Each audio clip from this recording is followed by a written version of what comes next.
All right, so our last speaker has arrived, ladies and gentlemen. His name is Ndubiso Mazibuko.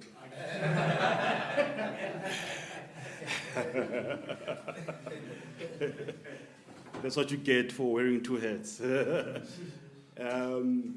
And I have the honor of having what is called the graveyard shift in the conference, because everyone is eaten, the drinks are flowing, and you might be tempted to sleep. But just give me a few minutes of your time as we wrap up this afternoon. Thank you, Thabang, for the opportunity and the invitation to be part of this. I really thank God. All right, you just make sure for me then, just if it's recording or something. Yeah. I want to talk from the title, I Know Who I Am. I know who I am. And we're going to be dealing with breaking the identity crisis in men. Breaking the identity crisis in men. And the title is I Know Who I Am. I forgot to say as MC that those of you who are on social media, do post the videos, the photos on social media.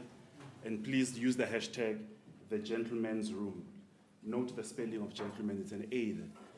Gentleman's Room, so that we make this thing to trend. So videos, photos, post them out so people know what's happening here. Quote, put some quotes of something that was said today that really blessed you, all right?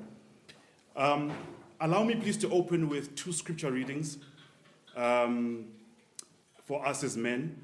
The first one is in 1 Corinthians chapter 16, verse 13 to 14. I'm reading from the English Standard Version. And this is the Apostle Paul writing to the church in Corinth.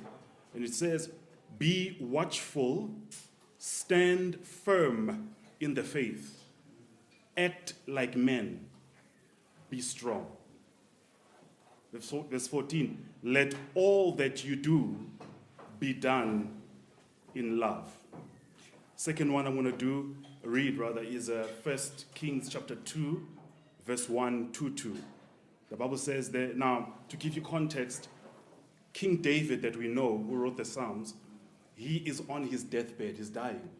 Okay, he's dying, his life is about to end. He's giving his last words to his son Solomon. Last words to his son, right? And this is what he's saying. He says, now the days of King David drew near that he should die. And he charged Solomon. I mean, he gave him a mandate, an instruction, a challenge. He charged Solomon, his son, saying, I go the way of all the earth. Then he says to him, be strong, therefore, and prove yourself to be a man. Man. If I read it in the New Living Translation, the NLT, David said these words. He says, I'm going where everyone on earth must someday go. You talk about his death. He says, take courage and be a man. When I read in the New English Translation, NET, it simply says, and these are the words of David, it says, I'm about to die. Be strong and become a man. Now, it's interesting that David is telling his son to be a man, act like a man, prove himself to be a man, but David here is not a child. David is an adult. Solomon rather. Solomon is an adult here. He's lived a number of years, a number of decades. But his father still saw a need to use the words, be a man. Because here's what we need to note and understand, gentlemen, is that males are born, but men are made. Wow. To be a male is given to you. You don't have a choice. But to be a man is a choice. And so we are not born men. We grow into manhood. We decide to mature into manhood. All right? Repeat that. Please. Do that. Males are born, but men are made. To be a male is given to us. It doesn't matter how you measure being a male. Maybe you look at your genitals. You say, oh, I've got a penis. Oh, sorry, can I say that? We're in a gathering of men. Oh, okay, cool. I've got a penis. I've got a beard. This is who I am. You are not born a man. You are born a male. Even on a form, they don't ask, are you a man or a woman? They ask, are you male or female? But you grow. You choose to grow to be a man. Okay. To be a male is what your parents give you. To be a man is what you give to the world. Wow.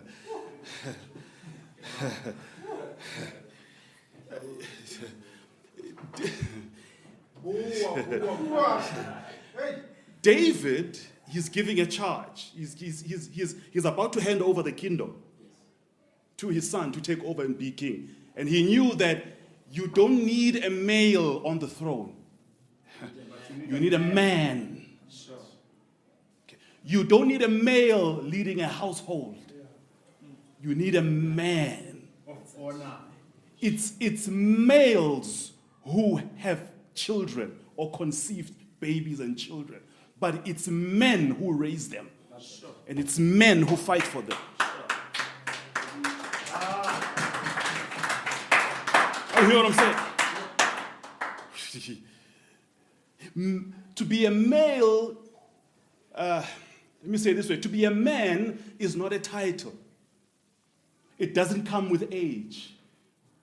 And so, with that being said, allow me to say that there are a lot of boys living in the bodies of men. But actually, they're not men, they are males. And no matter how old they are, they could be in their 40s. But what do boys do? What keeps boys busy? What interests boys a lot? It's toys.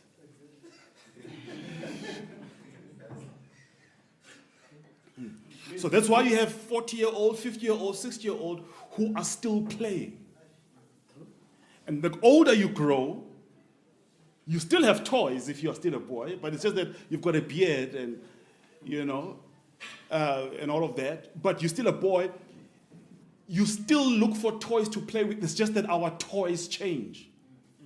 We're no longer playing with water guns and plastic cars and remote control robots. But now our toys are cars and our toys are women. Yeah. Sometimes our toys can be the people that work under us. They can be our toys. Our toys change. Here's what I believe is that sometimes when you see, especially in the Christian world, if you're not really involved in the church, I'll just give you some insight into how we are in the Christian world. We've got this bad habit of classing sins. We think that there are big sins and small sins. But to God, sin is sin. Wrong is wrong. There's no big sin, there's no small sin. It's the same thing. Just like when you eat food, your stomach doesn't know that this is steak and this is inkomas. Your body just understands nutrients. So the same thing happens in the spirit. Sin is sin. Okay? And so we class sins. We think that those who kill, rape, and rob are the bigger sins, and those of us who do lesser things, we are better. Yeah. We are better human beings. Okay. Here's what I've realized, that what we do as men. Men sin on the level of their affordability.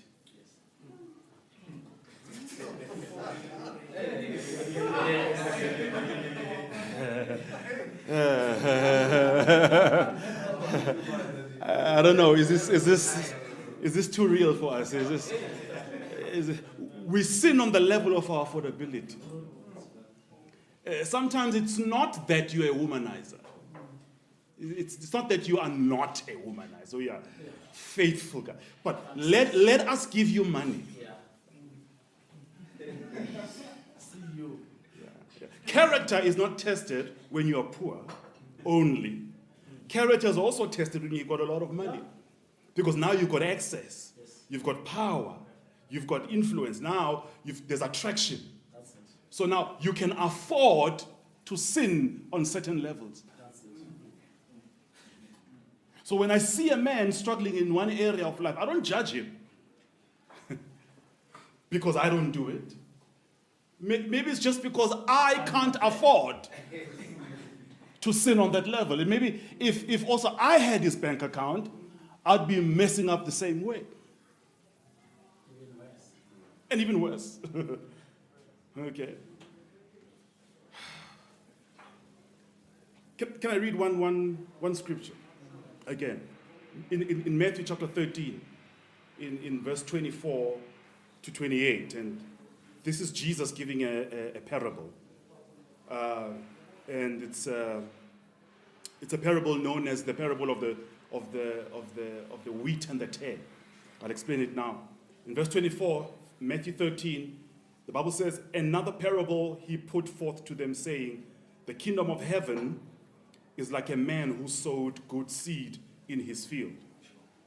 Verse 25, watch this.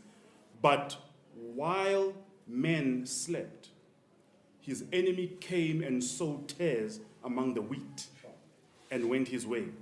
But when the grain had sprouted and produced a crop, then the tares also appeared." Verse 27, "So the servants of the owner came to him and said, 'Sir, did you not sow good seed in your field? How then does it have tares?' Verse 28, he said to them, 'An enemy has done this.' The servant said to him, 'Do you want us to go and gather them up?' And then if you continue reading, he says, 'No, don't gather them up. Let them grow together. The real and the fake will be discovered later.'" Okay. Here's something that caught my attention. You have a farmer. He sowed good seed in his field. All right? Sowed good seed in his field. He's expecting a huge harvest of wheat. The Bible says, an enemy comes and sows bad seed among the good seed. Okay? And then when growth time comes, now all of a sudden there are foreign plants among the field. But when did it happen that the good seed was sown? The Bible says, the bad seed was sown. The Bible says that it is when men slept. This is when? Men slept. When men slept, verse 25, the enemy came. You cannot afford to sleep as a man. Remain vigilant and alert. You cannot afford to not be vigilant. You cannot afford not to not be alert as a man. Otherwise, you will find bad seed growing in your family. Ask yourself once. You will find bad seed growing in the community, in your church, in your company, in your business, wherever it is, in your marriage. We can all recognize the enemy, so he doesn't come when we are awake. He comes and takes the opportunity when we sleep. So don't give the enemy an opportunity. Don't sleep on your family. Don't sleep on your marriage. Don't sleep on your children. When men slept, the enemy came and sowed bad seeds. Sowed the tare. I believe that if we can heal the man, we can eradicate 95% of societal problems. Wow. I'll tell you that now. If the man can heal, if the man can be developed, if the man can grow, if the male can grow into a man, we can heal society. God saved the world, but man first. Man first. God came to save man. Do you remember in the Garden of Eden when they ate the wrong fruit? the fruit they're not supposed to eat.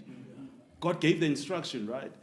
And then what happens? Eve has a conversation with the serpent, and the serpent tries to, say, did God really say you should eat, blah, blah, blah. And she gets convinced. And then she eats. When she eats the fruit, God says nothing. When she gives the fruit to the man to eat, then God steps in and said, what have you guys done? And what does Adam say? He says, if you read it there in chapter 3, he says, Lord, it is this woman that you gave me. That's what Adam said to God. Adam, why did you eat? It's this woman that you gave me. When our families are going through problems, when society, when South Africa, when Gauteng, wherever you come from, is going through problems, God is not asking for accountability from the women. He's asking accountability from the men. Yes. What did you do? When women do wrong things, God will keep quiet. When the man starts to do the same thing and allows and permits that thing, God steps in and says, what did I say to you? Yes.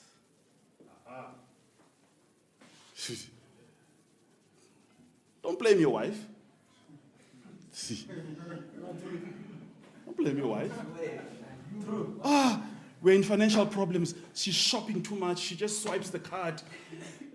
She's the one who took these kids to expensive schools. Now I can't afford. Blah, blah, blah. Don't blame the wife.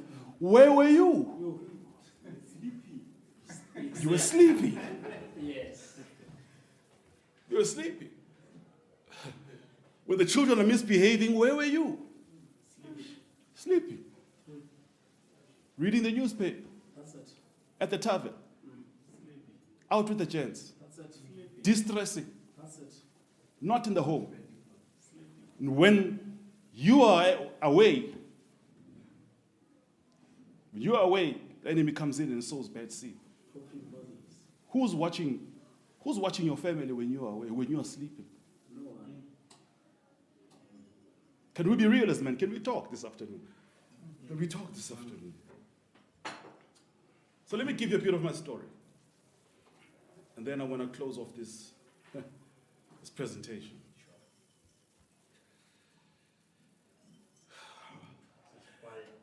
I've never shared what I'm about to share with you, and I'm recording this, I'm going to post it on social media. I was so reluctant because I'm going to be so raw. I knew it was going to be like this.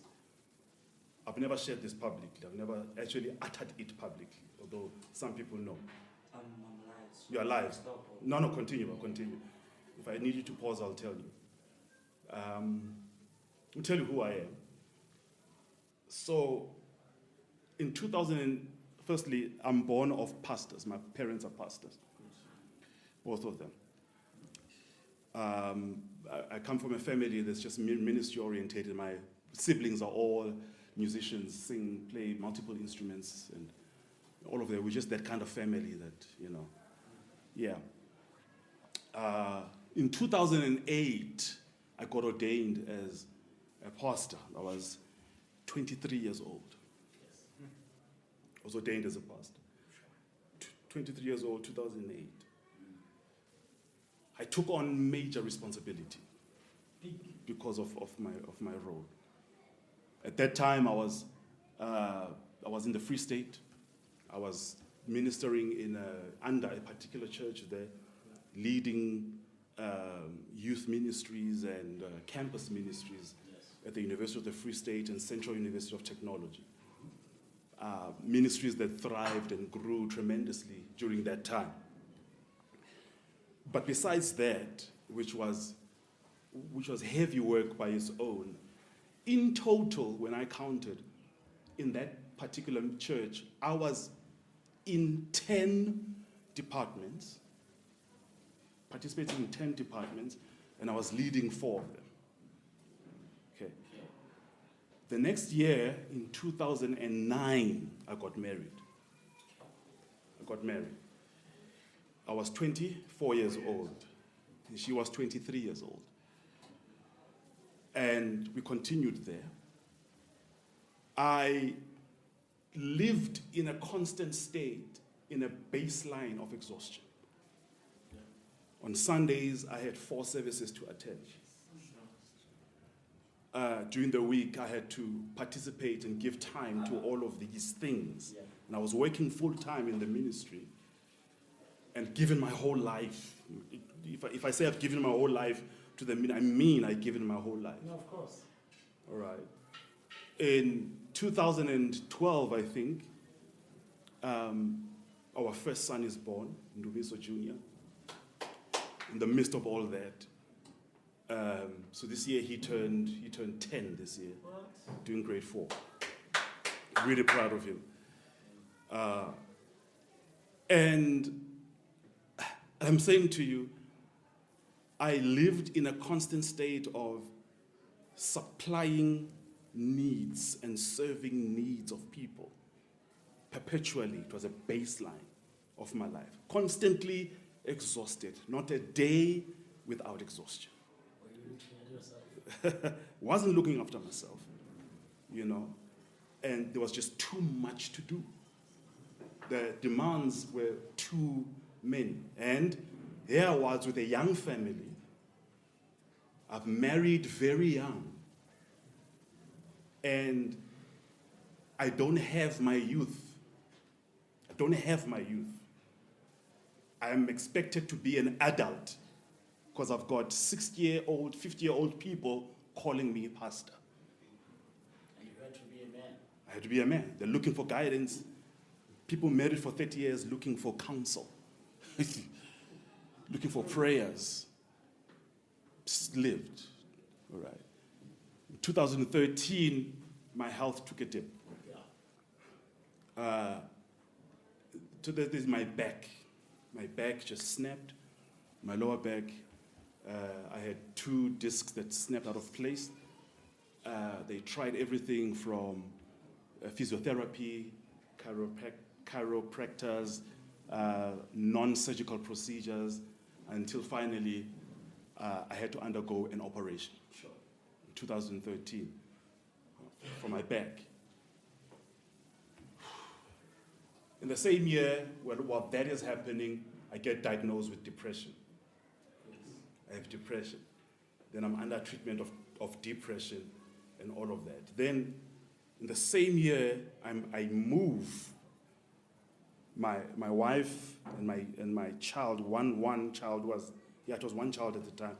We move to another town in the Free State, where now I'm not just going to be serving in a church, but now I am a senior pastor to a church. At what age was that? So, Around 24, 28? so that was 28, around 28 or 27, 28. Yeah, I'm now a senior pastor of a church, a problematic church. Yeah. Problematic church. It was a very complicated scenario, a complicated leadership position, a complicated role in many respects. And I come there, yes sir. Sorry to me.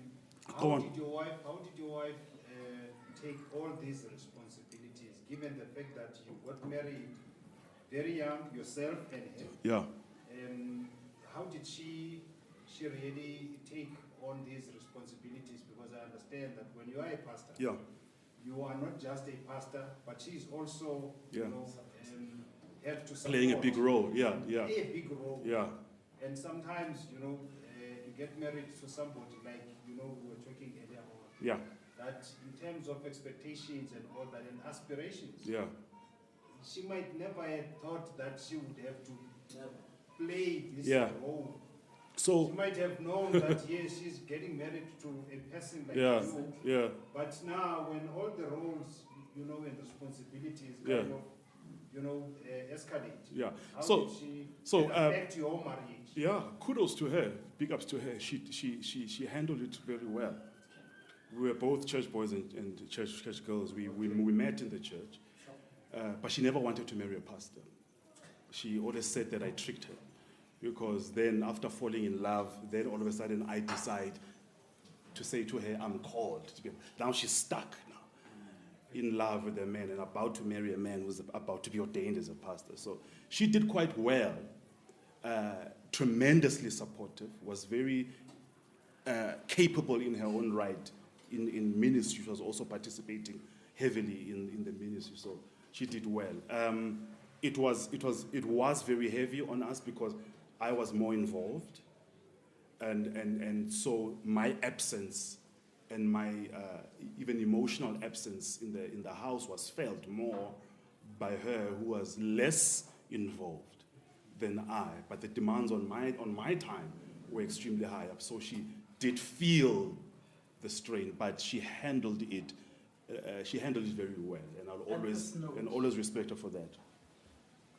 Can I say? Yeah. At this note, and I'm tracing back to what you said earlier. You wanted to be a man. Yeah. And you wanted to provide and make sure that the Yeah. family is fine. Yeah. But then, look what's happening on the other side.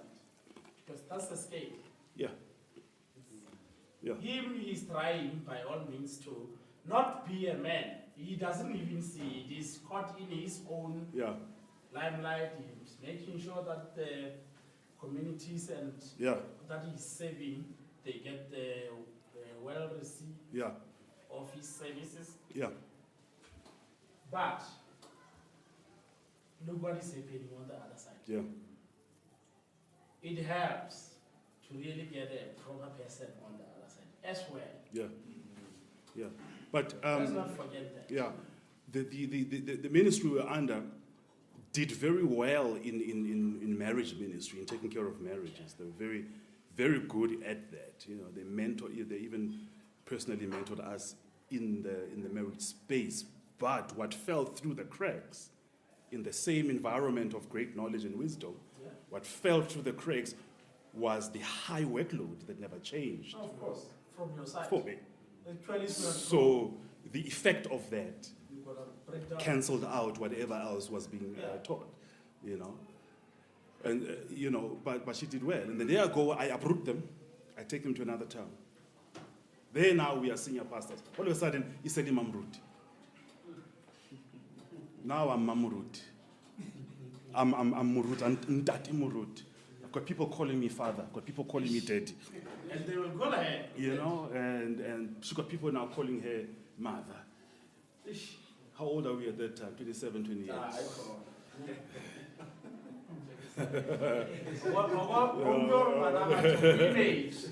Right? And then what happens? Moving from that city that we're at, coming to this one, and it was an important decision I had to make because it was actually the church my father founded. Okay, and the reason I moved because he was not doing well anymore, traveling between KZN and the Free State every week. You know, he had particular health challenges that were really impacting him, and I was watching him waste away in front of me. I was watching him die in front of me. Now, of course. And I said, I'm going to help my dad. I'm going to help my dad. And I'm going to take over. I'm going to give the old man a rest. And, you know, he continued pastoring, but at least he had the comfort of being in one city now, in KZN. And so I go there, and whenever I see someone take over leadership from a founder, especially, it doesn't matter what it is, a business, whatever, you're taking over leadership, I always feel for that person because it's not easy living in the shadow of a former leader. Because the expectations are on that level, but also people fight their own battles with the former leader. They fight them through you. Yes, sure. And that's what they did. That's what they did to us concerning my parents. They fought their battles that they had with them. They fought them through us. That's it. And especially you are the son. And I'm the son, so yeah, perfect target. Perfect target. Badly. Perfect target. But And it's different if it was somebody else. yeah, if it was someone else, it was going to be different. So Unrelated. at the back of their minds, there's, oh, so this is a family business. Oh, so this is, But it ties nicely Yeah. to what he said earlier. mm, If you are a man, you must always be vigilant, yeah, watchful, alert. right. Because there are people who are going to trial you. Mm. Without So- your knowledge, So what I was saying at that time is that moving there caused us to take a pay cut of almost 50%. So our lifestyle changed downwards, negatively. All of a sudden, we are not on that level anymore.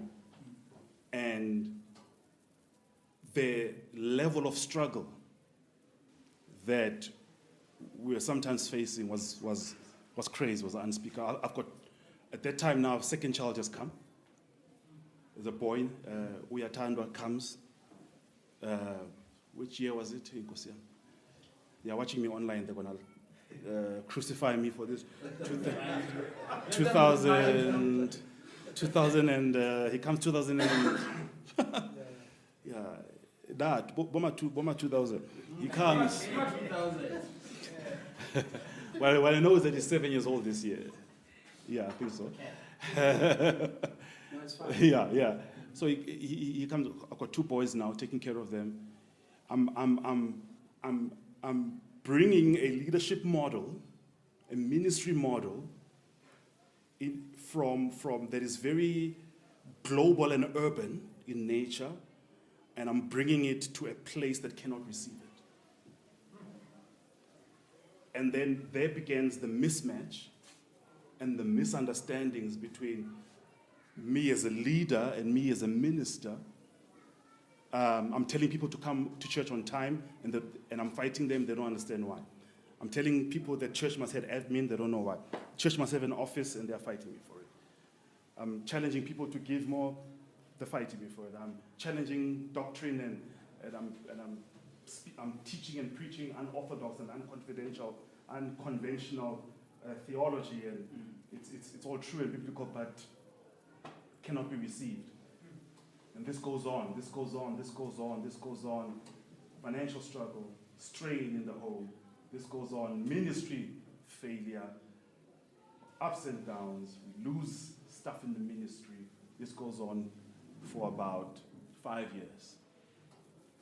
I'm not going to say anything, but you know when in the ANC, when they speak of 9 wasted years?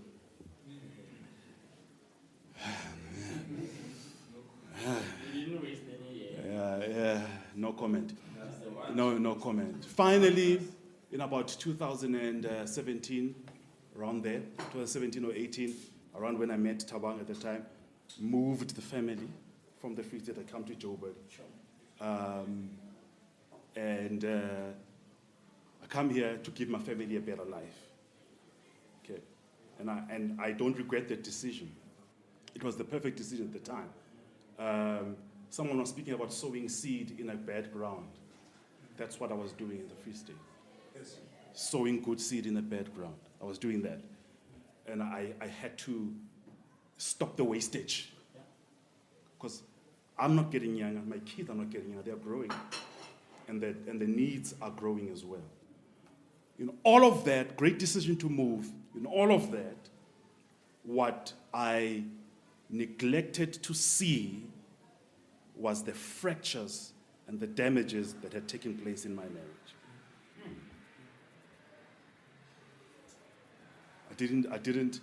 I underestimated what that had done, going through all of this. And I'm just hitting it on the head in terms of what we went through.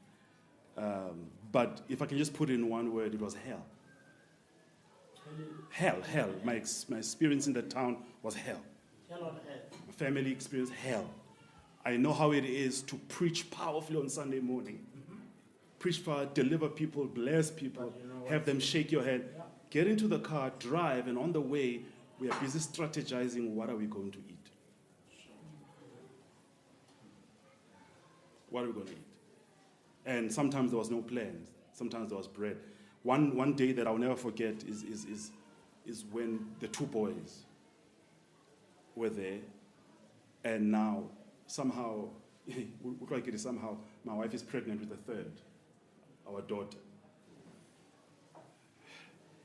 And then the 2 boys are fighting over one slice of bread. Fighting over one slice. I'll never forget that day in my whole life. It broke me. It broke me. Friends, family are tired of us asking for help. You scroll through your phone, you don't know who to talk to. You are doing everything that you're supposed to be doing. You're leading well, you're ministering well, you are I've got a business on the side that I've started, but nothing is happening. Nothing is happening. And the impact that it had on the family was fatal. Yes, sir. How low can Go. a good man go down?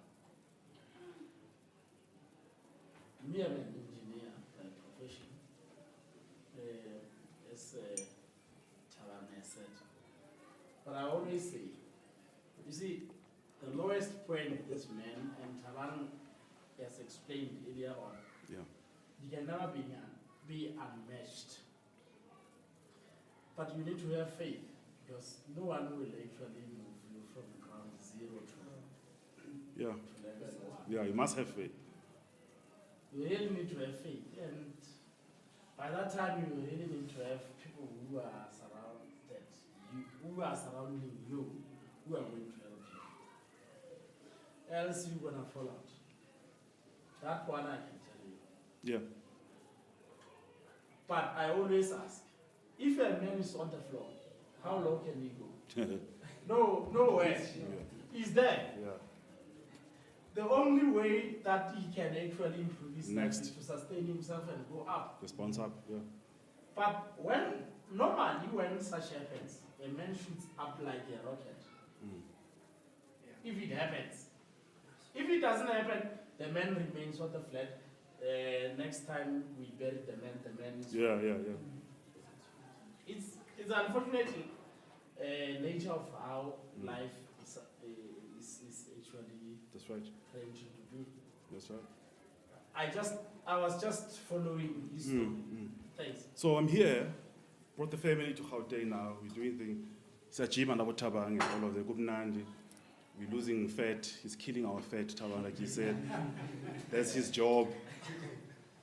But I'm at the lowest point in my life. I'm at the lowest point. Exactly. I'm at the lowest point in my life. My marriage is at its lowest point. It's breaking Okay. at that time.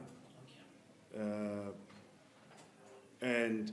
But ministry, I'm effective. And there's an image of the it couple.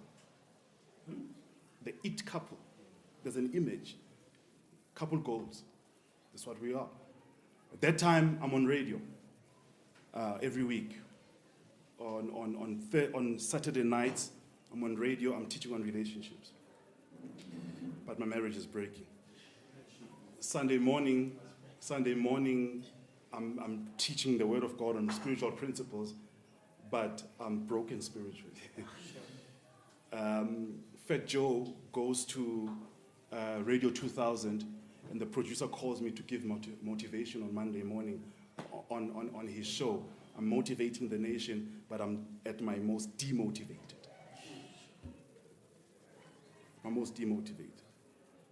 I'm still dealing with the residual effect from this back surgery. That's it.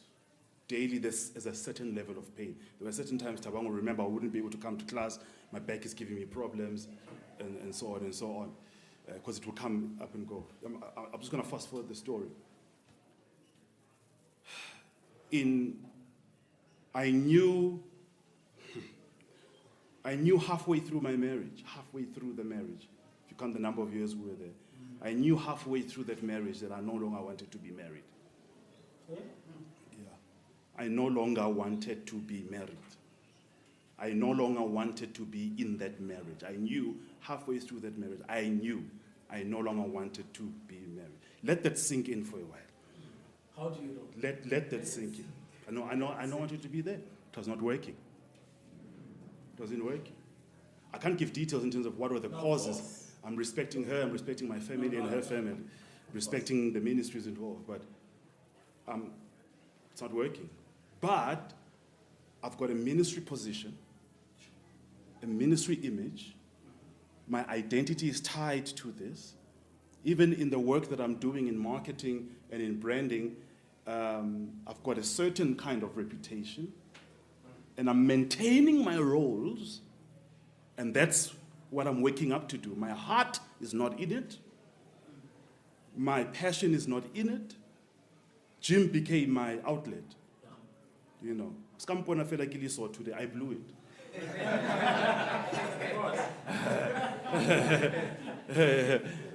Tabang chiseled his body, he worked on his body, but I'm gonna come back.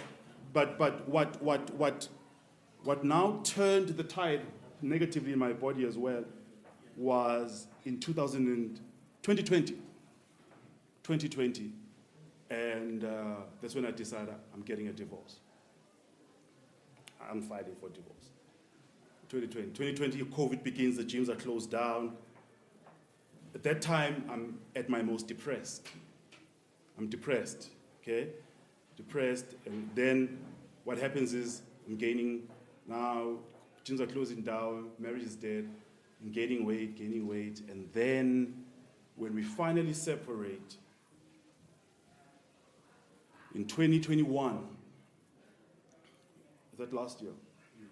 We finally separate in 2021, my back issues from 2013, they come back multiplied. Remember, I had 2 discs that slipped out of place.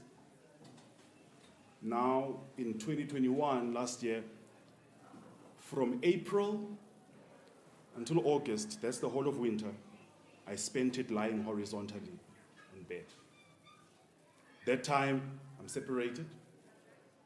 That time, I lose my job.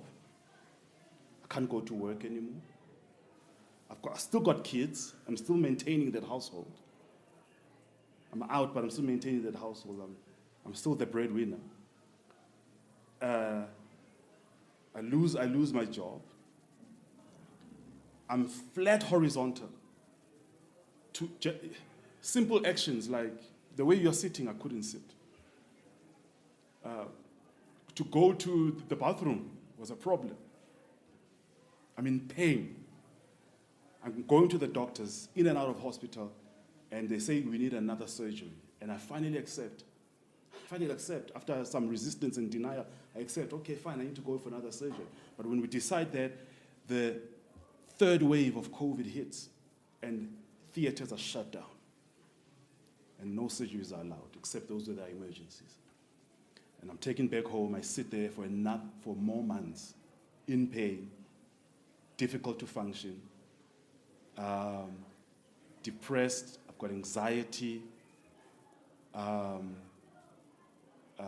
that time, I start drinking alcohol. At that time, I even start smoking weed.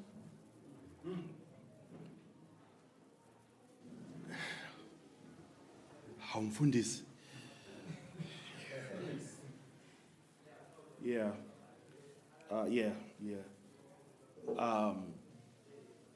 And finally, so the theaters open up, and I go have a surgery, and they said that it will be a surgery of 1 hour, and they're going to have to fuse 2 vertebrae bones in the back, put them together, just final fusion, put screws and put 2 of them together. My surgery extended to about 3-4 hours. 3-4 hours was my surgery, and it was not just 2 anymore. They had to go for a 3rd one, fuse 3. So as I'm standing here, I've got metal in my back holding up my back. You understand me? And they tell me, forget about gym. Forget about gym. Like, when can I get better? Look, I need to exercise. I'm a gym freak. I'm a fitness freak. Forget about it. Forget about it. We will tell you when to go. And so that's my excuse, coach. That's why I'm not back yet. Mashudu, that's why I'm not back yet. My back. And I had to pick myself up during that time. I am recovering from an operation, but the needs, financial needs, have not stopped. So I need to find a way in my state of being sick and recovering from a back operation. I need to work. So I resurrect my business in the same field, the same line of work, and I work and I push. And I'm drugging myself every day with painkillers. At some point every day I was swallowing 26 pills daily. It's not that much different even today. Before I came here, Just to be able to stand in front of you, I had to swallow 8 pills Sure. today. Because I'm still within recovery. It's not 12 months yet. The operation was in October. I live daily on pain. I'm standing in here, I'm talking, I'm ministering, but I'm in pain right now, on my back. Right now, as I'm speaking to you, I'm in pain. We measure pain on a scale of 1 to 10, or rather 0 to 10, 0 being no pain, 10 is the worst pain that you ever felt. Right now, I'm at about a 6 on pain, standing here. But God willing, I'm going to finish this presentation. I'm not going to sit down, I'm going to finish this presentation. Every day, I cannot pick up my children. I can't do certain things, right? But I'm functional. Every day I wake up, dress smartly, go to my meetings, see clients, sit in my office, work, push, fight through the pain, smile through the pain, laugh through the pain, be confident, even through the pain. Recently, like 2 weeks ago, I was in the ER. The painkillers that I'm on, I've been taking them for so long that they started to cause ulcers. So now I find myself dealing with the complication of ulcers. Okay, I had to stop some pills, but when I stop some of those pills, what happens? The pain is there. But I had to choose which pain I'm going to take. I'll take the pain I'm used to. I've been having it for many years. So going through my back pain. I got diagnosed again with depression and anxiety. So I see a therapist, and I'm on antidepressant and anti-anxiety medication daily. I'm on medication that feeds my brain because I've got attention deficit. I struggle to concentrate. That's one of the manifestations of my depression. I can sit in front of the computer if it hits me for 4 hours and not know what I did. I'm easily distracted. I've got attention deficit. So I'm on pills to address that. I'm seeing a psychologist and a psychiatrist on that. Not last year, or I'm talking right now, as I'm talking to you. Okay. And then, so I lost. When my marriage failed, I lost my relationship with the church. I'm a pastor, divorcing, and the church felt like I don't have valid reason to divorce. The church felt I'm the big bad wolf, and so I lost church. When I say I lost church, I didn't just lose the church I was attending, but I lost ministry platform and influence. Yes. You understand what I'm saying? Because here's this speaker who's speaking around the country, being called on radio, preaching, doing this and this, doing media ministry, and now we can't touch him now. He's tainted. He's going through divorce. Can't be touched. For 2 years, this is how I use it. It came from a book, T.D. Jakes, where he says, don't drop the mic. So I dropped the mic for 2 years. They didn't speak and preach anyway, until recently. 4 months ago, God said to me, pick up the mic. He said, pick up the mic again. Your voice is still needed out there. I'm still going to use you. And as soon as I made that decision, platforms again started to open up. Invitations started to open up. This is one of them. Started to open up again. I'm starting a podcast very soon. I've got a message. I know I'm called. I've got a message. But I've been through so much loss, so much grief. I had my family. My family was my greatest support. My biological family, my parents, my brothers. I lost friendships along the way because people,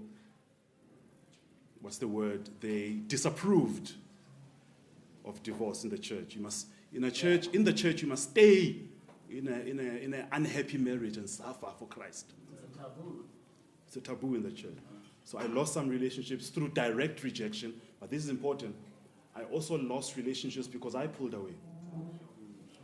I pulled away because I was saving myself from you rejecting me. So I'm going to pull away before you get the chance to do it. You sabotage. I self-sabotage some relationships. You were three Yeah, yourself. I amputated, just close myself off. You know what I'm saying? And so I stand before you this morning as a man in healing. I'm a man in process of healing. I decided I'm not going to let my circumstances determine my life. We are divorced, yes, but we are incredible co-parents. Yes. Co-parents. I'm not a single father. She's not a single mother. Because we are co-parent. One day we need to talk about that phrase, a single mother. I do not think someone can call themselves a single mother if the father of the children is highly involved. My children, I see them every weekend. Right now, they're at my house. They allowed me to come here, but they're at my house. I see them all the time. I'm involved. I support. Okay, and she's done well to open access and all of that. And so here's the question that I want to ask you, Bazalwane. Forget we're not in church. Let me finish this off. I've taken so much time with that story. Manhood must be defined outside of the roles that we played. Okay? I was a pastor who had a platform to minister. When that was taken away, who was I then? So the roles are father, husband, leader, pastor, son, brother, provider, protector. Those are the roles we play as men. But our manhood must be defined outside of those roles. What happens when your ability of providing is lost? COVID told us that you could lose your job in 24 hours. Does that mean you stop being a man? Wow. Huh? I was, in those years of my sickness, there were times I was on medication that caused me to be sexually dysfunctional. Mameling, water sex. I was on medication. Some of the medication, the side effects, it caused sexual dysfunction, and I couldn't function sexually for some time when I was on that medication. Did that mean I was no longer a man? Asking some serious questions. Huh? If your child passes away, like Taba was said, does that mean you stop being a man? Because you defined your manhood with fatherhood. Yeah. Huh? If you divorce, does that mean you stop being a man? If your parents die, you are taking care of your parents well. I'm a man, I take care of my parents. When they die, do you stop being a man? No. So that's what I mean, that manhood, tweet this, manhood needs to be defined more broadly than just our roles. We can't confine manhood to our roles. Thank you. The question is, who are you outside of your roles? Who are you outside of being a father? Who are you outside of being a husband or a lover? Who are you outside of being a leader, a son, a brother, a provider, a protector? I was, for months, lying in bed, horizontal, in pain with my back, like I said last year. I had no ability to protect nobody. Did that mean I stopped being a man? No. Because the reference will always be You cannot define your manhood based on your bank account and what's in your garage. no. I must say it again. You can't define that you're a man based on your bank account and what's in your garage. Never. I'm not interested in what you drive. I'm interested in what drives you. That's it. Who are you outside of what you have? That's it. If you don't live in that house, who are you? If you lose that car, who are you? If you lose that end of the top of the range cell phone, who are you? If you lose your Gucci and your Louis Vuitton suits, who are you outside of what you have? Let me ask. Yeah, While you are there, yeah. It's a good And question. then we'll give Brother Chris as well. And I'm sorry to read it because I see you are in a. You too. I'll give you. Who are you outside of all these Outside all it. things? Yeah. But the question is, I think, to some extent, as we want to say, not punitive in nature, but we say those who have, sometimes they forget who they are. Yeah. Ne? But if you didn't have, do you really know who you are? That's right. Because those two, they go together. We seldom focus on those who have, Yeah. but those not who don't have the same. It's a street, this thing. There are barriers, and the people must walk on the walkway. Yeah. Can you hear me? I hear you very well. All I'm saying is, those who don't have, this is the same message. They should be granting that message with the same, receipt Yeah. of this message. Yeah. Because these are two barriers. You don't have, you have. Yeah. Yeah. And there is a way where you don't have and have Yeah. in between. Yeah. Right? Yeah. Right? Yeah. Right? Those who don't have and those who have. Yeah.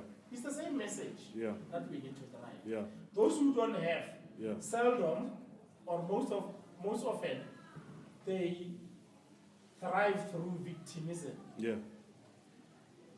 Because they don't have. Those who have, it's something that we can see. It's something that we can point at. Yeah, that they have it. I get you. Baba Chris, come in. I think, what you were saying, actually, I was asking myself, how do you define being a man? Yeah. And I realized that in some cases, in most cases, you define yourself being a man because you are a man who can provide to others. Yes. And you define being a man because you can stand up for your family, for instance. Yeah. You forget that you also have to be a man even to yourself. To yourself. Wow, that's strong. Yeah, you Yeah. also have to be a man Yeah. even to yourself. It's powerful. We get to a point where, I realize that sometimes if you don't fail in life, it's difficult when it happens that you're down. Yeah. It becomes difficult that you can pick up yourself Yeah. and go up. Yeah. So it's actually, obviously when we were still kids, the best thing you would want to do was to repeat a grade. I never repeated a grade. And I felt like, no, you know what, that's how. But when those time comes, when you fail something in life, Yeah. you start feeling like, you know what, I'm not a man anymore. Yeah. Because you measured your manhood on achievement. on achieved Yeah. grades. Yeah. On specifically in that case, academic achievement. Exactly. Yeah. Yeah. So that is why we find men now committing suicide. Yeah. But by something that is so simple, in a case where if someone like Utabang, for instance, or like yourself, if they tell you their story, you realize that You've got no Yeah. You've got no story. Yeah. Yeah. Yeah. I get you. So that's the thing that I think we need to be men to ourselves Yeah. as well. Yeah. Rather than playing a victim when you're down. Sure. Yeah. Yeah. Get you. Absolutely. Brother, come in. Yeah, I just want to add something to that experience that I just had. Yeah. There's nothing hopeless when you are a man, when your health is not I'm telling you, man. your health. When your health is not right. When you can't function, Then you are because finished. no one is going to do anything. Yeah. Not because of people don't care about you. And the needs don't stop. The needs The don't. continue. Yeah. Health is well. At that time, your body does not respond. Your mind is clear. It's like this, like this. But the body that gets you working and get things done, at that time is not good. Yeah. That's the most hopeless place you Yeah. can ever find yourself. Yeah. Because at least if I'm down and I'm physically fit, chances I can do something. Yeah. But if I'm down and literally down now. Yeah. My body cannot Yeah, function. yeah. That's the most worst part that I ever found myself in. And it was a learning curve. That's a learning. Now when I see people that are not okay in terms of that physical health, I do understand. Or yeah. then that's over. If it's a game you see, that's game over. Yeah. Because, I mean, you're just there. You're just there. So yeah, just wanted to add on. Thank you, to thank what you, just said. thank you very much. I want to just run through these so that we can close this and then wrap up with our interactions. That the question was, who are you outside of what you have, right? The next question is, who are you outside of who you have? Because we sometimes define our manhood, I'm a husband because there's a wife. Okay. I get it. I'm a lover because there's a woman. I'm a father because there is a child. But then you can say I'm a boss, I'm an employer, I'm a businessman, because you've got employees. When those people are no longer there and taken away, and you look at yourself outside, who are you? Outside of who you have. Okay? That's why men will get a phone call from their girlfriend or their wife to say, I'm breaking up with you, I'm divorcing you. You hear the man say, I'm going to commit suicide. Because he cannot fathom his identity outside of who he has. Okay. So who are you outside of your relationships? Here's the other thing. Manhood must be defined, guys, outside of our titles and careers. Very true. Okay? I told you earlier on, when I introduce myself to people, I'm Ndumiso. I'm Ndumiso Mazibu. Very true. No, I'm not going to say, I'm Pastor Ndumiso Mazibu. Or, how are you doing? No. Church of I'm going to say, Eitada, how's it? Fere? Kabasha. Ndumiso. Grant. I'm Ndumiso. I learned that you can take away the title, you can take away what I do, but you can't take away Ndumiso. So I prefer to be Ndumiso everywhere because you can change what you call me. You can take your title. Yes. Yes. Anytime. Anytime I can. I'm pastor because I've got a community I'm ministering to, or people I'm feeding spiritually. But when they decide, they are not going to be there for me. I can't lose myself. So who are you besides your title? Doctor, advocate, professor, whoever. So whatever your title is, chairman, whatever your title is, CEO, who are you outside of your title? That's it. Outside of what you do. Here's another thing. Man, I must stop saying bazaar. Gentlemen, manhood must be defined outside of sex and sexuality. You are not a good man because you are good in bed. Exactly. Ha umunna kauja kuku. Yes. Awusiyona indoda ngokudla ikuku. Or You are not a man because you are good in bed. Ha umunna kauja kuku. Or how many kukus you have access to. exactly. And then it boosts your manhood. You are a man because Okay. So when you are inside of a vagina, you feel like a man. So our next question is, when you're outside of a vagina, who are you?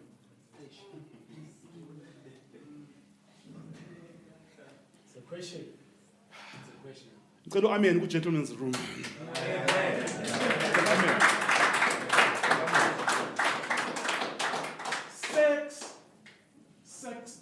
Sex strength, I don't know what to call it. Sex potency. But when you can knock out 7 rounds, whatever, you feel strong. Listen, okay, how big is a penis? How many centimeters is an average penis?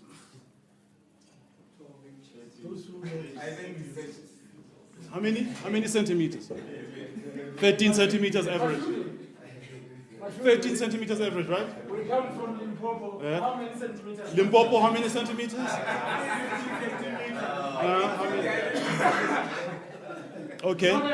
It's not a national average. It differs where you come from. Okay, catch this.